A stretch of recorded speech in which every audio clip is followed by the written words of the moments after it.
মানুষ কতটা অমানবিক, পাষণ্ড আর বর্বর হলে আরেকটা মানুষকে জঙ্গলে এভাবে ফেলে আসতে পারে? একজন মা তার সমস্ত শ্রম ভালোবাসা দিয়ে নিজে না খেয়ে সন্তানকে বড় করে, রাতের পর রাত জেগে তাদের শরীরের সমস্ত রক্ত পানি করে তিল তিল করে তাদের বড় করে।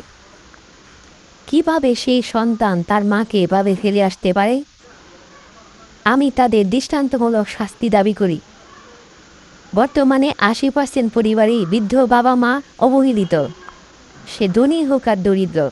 বাংলাদেশ সরকারের উচিত এ বিষয়ে যথাযথ আইন পাশ করা, যেন ৬০-এর উপরে কোনো মহিলা বা পুরুষ যদি তার পরিবার দ্বারা নির্যাতিত হয়, তাহলে তাদের যেন যথাযথ শাস্তি ব্যবস্থা করা হয়।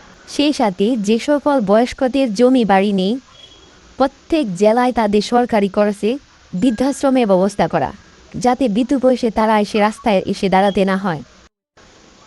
কমেন্টের মাধ্যমে আপনার মতামত জানাতে পারেন।